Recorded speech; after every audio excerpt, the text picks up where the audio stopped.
வடகுரங்காடுதுறை தயாநிதீஸ்வரர் கோயில் தஞ்சாவூர் மாவட்டம் கும்பகோணத்தில் இருந்து திருவையாறு போகிற வழியில் 20 கிலோமீட்டர் தொலைவில் இருக்குது இந்த தயாநிதீஸ்வரர் கோயில். ஆடுதுறை பெருமாள் கோயில், கபிஸ்தலம்னு இந்த தலத்துக்கு வேறு பெயர்களும் உண்டு. மூலவர் தயாநிதீஸ்வரர் சுயம்புலிங்கமாக தோன்றியவர். அன்னை ஜடாமகுட நாயகி. இந்த திருக்கோயிலுக்கு 3 தலப்புராணங்கள் சொல்லப்படுது. ஒரு முறை ராவணனுக்கும் தன்னுடைய சக்தி அனைத்தையும் தன்னோட வால்ல வைத்திருந்த வாலிக்கும் சண்டை வந்துச்சு. இந்த சண்டையின் போது வாலி தன்னுடைய வாளால் ராவணனை தாக்க அவருடைய வால் கொஞ்சம் காயமடையுது. தன்னுடைய வால் மீண்டும் வலிமை பெற இங்கிருக்கும் சிவனை வாலி வணங்கியதால வாலிநாதர்னு இந்த சிவனுக்கு பேருண்டு. ஹனுமனும் இந்த கோவிலில் சிவபெருமானை வழிபட்டதா கூறப்படுது.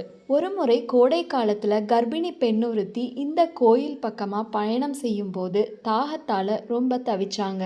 மனமிறங்கிய சிவபெருமான் அங்க இருந்த ஒரு தென்னை மரத்தை வளைத்து அதிலிருந்து இளநீரை அந்த கர்ப்பிணி பெண்ணுக்கு கொடுத்தாரு. இதனால தான் இந்த கோயிலோட தல விருட்சம் தென்னை மரம். கர்ப்பிணி பெண்ணுக்கு மனமிறங்கி அருள் புரிந்ததால இறைவனுக்கு தயாநிதீஸ்வரர்னு பேரு.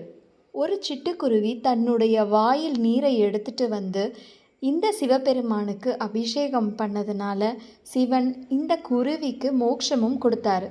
இதனால இறைவனும் சிட்டிலிங்கேஸ்வரர்னு அழைக்கப்படுறார்.